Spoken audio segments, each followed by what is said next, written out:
एक मैच्योरिटी के बाद अगर घर आता है ना तो अच्छा भी लगता है। इमीडिएट हम लोग ले लेते हैं और उसके बाद में वो मज़ा नहीं रहता। आपको अच्छा लगेगा कि उस बंदे ने देखो नौकरी लगते ही घर ले लिया, लेकिन बाद का जो बर्डन आने वाला है वो हम लोग नहीं समझते हैं। आपके पास 9 साल के बाद तकरीबन 1 करोड़ 10 लाख हो जाता है, ठीक है।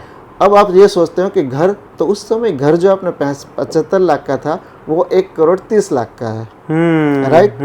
अब आप क्या करते हो कि आपके पास 1 करोड़ 10 लाख तो है, आपने ले लिया, लोन कितनी हुई 25 लाख की, आपका ईएमआई कितना हुआ, हार्डली 18-20 हजार रुपये का। 55 लाख रुपीज में आपका घर हो जाता है। जबकि अगर आप वो 75 लाख का घर उसी समय ले लेते, तो 25 साल तक तो आपको वो घर तकरीबन 3 करोड़ में पड़ता है। 55,000 रुपये का आपको एक ईएमआई आता है, ठीक है। तो आपने कहा कि मैं 50 तक कर सकता हूँ, तो आपने वो कर दिया। लेकिन अगर वही 50,000 आपने ये सोच लिया कि चलो मैं 3 साल के बाद करने वाला, तो वो 50,000 वाला जो ईएमआई आप जो दे रहे हो, इन्वेस्टमेंट कर रहे हो, तो वो बढ़ के हो जाता है 22 लाख रुपीज। म्यूचुअल फंड में पिछले 3-4 सालों में इतनी ज्यादा स्कीम आ गई है कि सब लोगों ने सालाना 30, 40, 50 और 67% का रिटर्न दिया है। तो आप क्यों स्टॉक की तरफ जा रहे हो कि मुझे पता चले कि ये पर्टिकुलर स्टॉक अच्छा है? क्यों लेना चाहिए? अगर वो 5 रुपये का स्टॉक इतना ही अच्छा है तो सारे लोग क्यों नहीं लेते? इतने सालों से क्यों 5 रुपये पे बैठी हुई थी? अब ये तो बताओ, मेरे म्यूचुअल फंड वाले तो पैसे बनाते हैं, तेरा बने या ना बने, करते रहो भैया, ठीक है। जितने पैसे करो उसके बाद ऊपर चल जाना। पैसे तूने गंवाए, बनाए यहाँ पर, तो बेटर है, क्यों ऐसा कर रहे हो? दोस्तों, अगर आप अपने सपने का घर लेने वाले हैं तो रुकिए, ये वीडियो आपके लिए है। अगर आप सोच रहे हैं कि म्यूचुअल फंड सही नहीं है तो ये समझने के लिए भी ये वीडियो आपके लिए है। आज हम बात करने वाले हैं फाइनेंशियल एक्सपर्ट धर्मेश सोनी जी के साथ, और बात ये सारे सवालों के जवाब लेने वाले हैं। तो आइए ज्यादा बात ना करते हुए उनके साथ मुलाकात करते हैं और बात करते हैं इस विषय पर। दोस्तों, फिर से हमारे साथ जुड़ गए हैं financial expert Dharmesh Soni ji. Last time जब हमने आखिरी बार जब बात की थी तब घर के बारे में हमने बात की थी धर्मेश जी। उसमें आपने ऐसा बताया था कि कोई हड़बड़ी में आप घर मत लीजिए, उसमें कोई जल्दी करने की जरूरत नहीं है। तो उसके पीछे का कई दोस्तों ने कमेंट भी किए हैं, क्वेश्चन भी पूछे है, तो इसके पीछे का लॉजिक क्या है और क्या कैलकुलेशन उसके अंदर बैठता है, उसके बारे में समझ में आए। ओके, आपने बात सही की। वैसे वो वीडियो देखने के बाद काफ़ी लोगों ने मुझे भी कहा तो भी ऐसा कौन सा कैलकुलेशन है कि आप इस तरह से कह रहे हो। तो मैंने एक छोटा सा कैलकुलेशन किया था कि मान लीजिए कि अगर आप अभी आपने तुरंत ही आपकी सर्विस लगी है, आप ये चाहते हो कि मैं 50,000 रुपये का ईएमआई भर सकता हूँ, आसानी से अफोर्ड कर सकता हूँ, मैं कर सकता हूँ, मुझे कोई प्रॉब्लम नहीं, तो चलो मैं अभी 75 लाख का घर लेना है, तो आपने सोचा ले लो।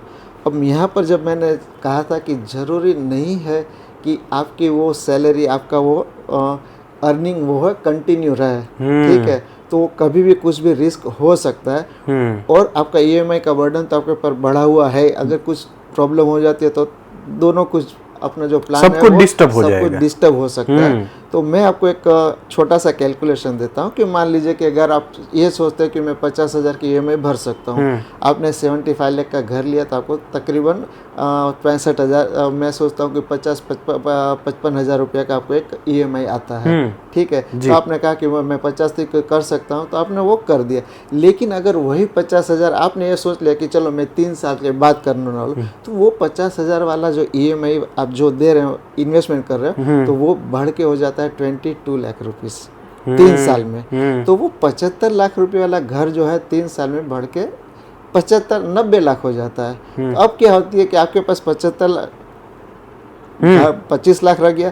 अब आप ये सोचते हो कि मैं 75,000 की तो करता हूँ घर 75, अब आपका ईएमआई जो 55 वाला था वो 45,000 हो जाता है, ठीक है। तुरंत आपका जो है 60,000 का ईएमआई पहले आता था, वो अभी आ गया 45,000 पे आ गया, राइट।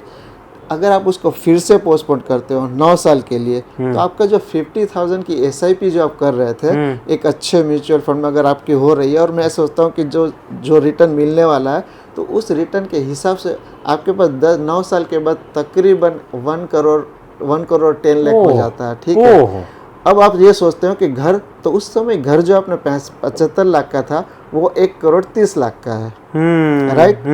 अब आप क्या करते हो कि आपके पास 1,10 लाख तो है, आपने ले लिया, लोन कितनी हुई 25 लाख की, आपका ईएमआई कितना हुआ, हार्डली 18-20 हज़ार रुपये का। तो ये 10 सालों में आपके पास क्या है, कंसिस्टेंसी भी आ गई कि भाई मेरी जो है मुझे कोई घर भी नहीं, कोई भी श्योरिटी आ जाएगी, श्योरिटी आ जाता है, और आपका घर भी आ जाता है ना, उसी लेवल का घर आता है जो 75 लाख लेने वाला था आज उसी का। लेकिन आपके पैसे कितने लगे, पूरे के पूरे नहीं लग रहे हैं। आपको 50,000 रुपये अगर महीना आप करते हो तो मेरे ख्याल से 6 लाख रुपये हुए सालाना, 6 लाख रुपया हो तो 9 साल में 9 6 9 54 55 लाख रुपीज में आपका घर हो जाता है। जबकि अगर आप वो 75 लाख का घर उसी समय ले लेते, तो 25 30 साल तक तो आपको वो घर तकरीबन 3 करोड़ में पड़ता है। अगर अब क्या हुआ, आपके 55 लाख में ही वो घर आ गया, आपका खुद का अमाउंट, और कुछ नहीं हुआ। 20,000 की ईएमआई वो कभी भी आप कर भी सकते हो। 9 साल में तो आदमी तरक्की अपने बिजनेस में या नौकरी में करने ही वाला है ना। हाँ, और 20 लाख की अगर लोन है आपके पास तो आप कभी भी, अब क्योंकि आपके पास कंसिस्टेंसी आ गई है, आपकी सैलरी या आपका जो इनकम है वो एक कंसिस्टेंस और श्योर लेवल पर, वो शायद आपको ये भी हो सकता है कि आप ना भी ले लोन। आपका जिस तरह से इंक्रीमेंट हुआ है, तो आप 9 साल 10 साल में आप 20 लाख रुपए कोई बहुत उस समय बड़ी बात शायद उस टाइम पे अदर सेविंग्स या कुछ पैसिव इनकम इतनी हो गई है, हाँ, तो जरूरत ही ना पड़े लोन लेने। उस तरह से क्या होगा, आपके जो चाहिए वो घर भी आ गया, कोई बर्डन भी नहीं आ गया, कोई हेडेक भी नहीं गया, और बड़ी शांति से एक सजा सवरा जैसा कह सके ना कि हम लोग एक मैच्योरिटी के बाद अगर घर आता है ना तो अच्छा भी लगता है। इमीडिएट हम लोग ले लेते हैं और उसके बाद में वो मजा नहीं रहता। आपको अच्छा लगेगा कि उस बंदे ने देखो नौकरी लगते ही घर ले लिया, लेकिन बात का जो बर्डन आने वाला है वो हम लोग नहीं समझते हैं। बहुत सही बात तो 30-32 साल में अगर कोई घर लेता है तो वो, मैंने पहले भी कहा कि वो अच्छी बात है, शर्त है कि तुरंत ही नौकरी लगती है और आप लोग घर ले लेते। तो मेरा ये कैलकुलेशन है, तो उस हिसाब से मैंने आपको ये कहा था। बहुत लॉजिकल दोस्तों, बहुत लॉजिकल बात धर्मेश जी ने हमें समझाई। अगर आपको इनका कंसल्टेशन लेना है, इनकी टीम से कांटेक्ट करना है, कुछ भी फाइनेंशियल एडवाइस चाहिए, फाइनेंशियल प्लानिंग करना है, तो स्क्रीन पर एक नंबर आ रहा है, उस पर कॉल करके धर्मेश जी की अपॉइंटमेंट बुक कर सकते हैं या इनकी टीम के साथ कनेक्ट हो सकते हैं। धर्मेश जी, दूसरा सीधा क्वेश्चन है कि आपने बताया कि ये म्यूचुअल फंड में इन्वेस्ट करके ऐसे कैलकुलेशन जो हमने समझा अभी, काफी लोग ऐसा सोचते हैं कि म्यूचुअल फंड सही नहीं है, म्यूचुअल फंड सही बिल्कुल नहीं है। ऐसा भी कई बार हम रील्स वगैरह में देखते हैं और लोग बताते हैं शेयर मार्केट में पैसा डालो, इससे ज्यादा रिटर्न मिलेगा, पेनी स्टॉक में इन्वेस्टमेंट करो। ये कई बार हम सोशल मीडिया के थ्रू जब जा रहे होते हैं तो ऐसा देखते हैं। तो ये इस बारे में आपका क्या मंतव्य है? अब वो मैंने भी आपकी, जैसे आपने बात कहा ना कि वैसे मैं भी काफ़ी रील देखता हूँ, उसमें काफ़ी इन्फ्लुएंसर्स हैं जो स्टॉक मार्केट को डायरेक्ट बिलोंग करते हैं, जिनको स्टॉक मार्केट सिवा कुछ दिखता ही नहीं है, ठीक है। अब उन लोगों के हिसाब से वो लोग ये कहते हैं कि म्यूचुअल फंड सही नहीं है। तो मैंने काफ़ी लोगों से पूछा भाई म्यूचुअल फंड सही नहीं, तो वे लोग जो कारण बताते हैं ना वो इतने बकवास है। अब आपको ये बताता है कि म्यूचुअल फंड अगर आप रिडीम करते हो ना तो आपको तो कुछ ही पता नहीं है कि आपके कौन से स्टॉक रिडीम हो। अरे भाई वो म्यूचुअल फंड है तो वो एक सबका कंबाइंड फोलियो है, उसमें से अगर आपके खुद के पैसे 20 निकालने हैं तो जरूरी नहीं है कि वो चुनेगा कि आपके समय उसने कौन से स्टॉक लिए थे। क्या बेवकूफाना हरकत है, वो इतना भी नहीं सोचता है कि म्यूचुअल फंड इस पूल ऑफ मनी है, ठीक है। तो कोई आता है कोई तो ये बात नहीं है कि चलो धर्मेश जी ने 1 लाख रुपया दिया तो धर्मेश जी की ये स्टॉक आज मैं लेने वाला हूँ। उनका तो ऑलरेडी उनका फोलियो बना हुआ है, उसमें तो उसको खाली उसकी कीमत एडजस्ट करनी है उस दिन के हिसाब से। तो उस दिन के एनएवी के हिसाब से सेल या परचेज होता है, उस दिन के हिसाब से उनका एक्सपेंस रेशियो भी वो लोग बोल के रहते हैं कि भाई हम लोगों का एक्सपेंस इतना है, उतना उस दिन काट के फिर जो नेट एनएवी है तो उसमें कोई घपला भी नहीं है और सब कुछ डायरेक्ट बैंक टू बैंक होता है। आपके पैसे तो डायरेक्ट म्यूचुअल फंड के अकाउंट में ही जाते हैं। म्यूचुअल फंड अगर आप सेल करते हैं तो आपके डायरेक्ट म्यूचुअल फंड में ही आते हैं। और रही ट्रांसपेरेंसी की बात, तो म्यूचुअल फंड में जितनी ट्रांसपेरेंसी है ना वो किसी में भी नहीं है। ठीक है, आप बोलते हो शेयर बाजार में पैसे तुरंत मिलते हैं, तो म्यूचुअल फंड में पिछले 3-4 सालों में इतनी ज्यादा स्कीम आ गई है कि सब लोगों ने सालाना 30, 40, 50 और 67% का रिटर्न दिया है। तो आप क्यों स्टॉक की तरफ जा रहे हो कि मुझे पता चले कि ये पर्टिकुलर स्टॉक अच्छा है? क्यों लेना चाहिए? अगर वो 5 रुपये का स्टॉक इतना ही अच्छा है तो सारे लोग क्यों नहीं लेते? इतने सालों से क्यों 5 रुपये पे बैठी हुई थी? अब ये तो बताओ। सही बात है, सोचने वाली बात है ना। बिल्कुल। सारा बहुत बड़ा गेम होते रहता है, कहीं ना कहीं किसी का प्लानिंग होते रहता है, तो ये इतनी बड़ी ज्यादा गेम है कि उसमें रिटेल इन्वेस्टर फंस जाते हैं। ठीक है, 5 वाले 7 गया, 8 गया, 9 गया, तो जो एक बड़ा सा कार्टेल या गेम होता है, होता ही है ऐसा, किसी का हम लोग पर्टिकुलर नाम नहीं ले सकते, लेकिन मनी फ्लो इतना होता है कि सारा कुछ अब हो सकता है, मैनिपुलेट हो सकता है। तो वो मैनिपुलेशन की जगह आप उसका अगर मोहरा बने, उससे बेहतर है ना म्यूचुअल फंड में ले लो ना। हाँ, और वो एवरीडे 30% अभी भी म्यूचुअल फंड पिछले 3-4 सालों से दे रहा है। मैं ये नहीं कह रहा हूँ कि वो 30-40% बढ़ेगा, मैं ये कह रहा हूँ कि म्यूचुअल फंड की ऑन एन एवरेज अगर आप 8-10 साल 15 साल रहते हैं ना, तो आपको 12, 15, 17, 18% आराम से मिल जाता है, वो भी कंपाउंडिंग। तो it's a big huge amount. Why should I go for particular this stock, particular that stock? वो मैनिपुलेट भी हो सकता है, या तो फिर अगर आप रिसर्च करते हो तो आपको उसमें वक्त लगता है, आपको टाइम लगता है, पूरा दिन आपको मार्केट देखना है। आपको एक अच्छा स्टॉक मिला भी तो पता चला को 600 रुपये का है और आपको 50,000 रुपये इन्वेस्ट करना है, तो एक स्टॉक 50,000 बस। अगर उस स्टॉक में कुछ भी हुआ, आपके तो पैसे या गए या बने, तो उसी 60,000 रुपये में आपको म्यूचुअल फंड का एक अच्छा खासा बास्केट मिल जाता है। यस। ठीक है, तो आप सेफ भी रहते हो और एक डिसेंट रिटर्न मिलता है। अभी पिछले कितने सालों से 15-17 में लोग खुश थे, पिछले 4 साल में मार्केट इतनी अच्छी हुई है, वन वे जा रहा है, तो आप 30% किसी को बोलते हैं 20%, तो मुझे तो 30 और 40% चाहिए। वो बिजनेस करके भी वो बंदा नहीं कमाता, अपने बिजनेस में भी 1.5% हार्डली 1.5% कमाता है, 2% हार्डली कमाता है। ठीक है, इतना सारा बंदोबस्त करने के बाद अगर वो म्यूचुअल फंड में 15% आराम से कमाता है, वो भी कंपाउंडिंग, तो व्हाई शुड ही कंपेयर?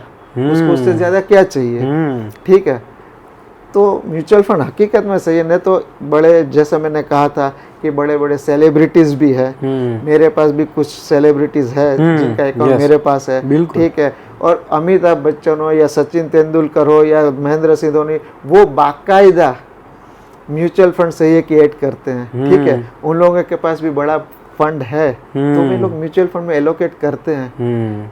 बहुत सारी एडवर्टीजमेंट आती थी, वो लोग नहीं प्रमोट करते हैं, क्यों? कि कहीं ना कहीं कुछ लफड़ा है या कुछ गलत है। तो म्यूचुअल फंड कहाँ, वो तो सही है, उसके बाद आप देख लो ना, उसके पूरी डिटेल्स देख लो, सही है या गलत है। फाइनेंशियल इंस्टीट्यूट के पास जो एडवाइजर, उनके पास जाइए, आपकी जो नीड है, आपकी जो रिक्वायरमेंट है, उस हिसाब से काम करिए, प्लान करके smartly invest smartly. Don't go for 30%, 40%, 60%। इस अ टेम्पररी रिटर्न है, अदरवाइज लॉन्ग टर्म आपको 15-16% कंपाउंडिंग इफेक्ट, इट्स शानदार। कहीं जाने की जरूरत नहीं है। मैं उसके ऊपर ही आने वाला था। धर्मेश जी, कई बार मतलब हम रील्स देखते हैं या फिर ये शेयर मार्केट की जो चीज़ें हैं जिसके बारे में हम डिस्कस कर रहे हैं, माहौल ऐसा बना है रातों रात पैसे वाला होना है, यूथ उसमें बहुत इन्वॉल्व हो रहा है कि पूरा दिन रात लगातार वो शेयर मार्केट और इसके अंदर पड़ा हुआ है। नो डाउट आपकी रिसर्च अच्छी है, आप कीजिए, बट इसके बारे में आपका क्या कहना है?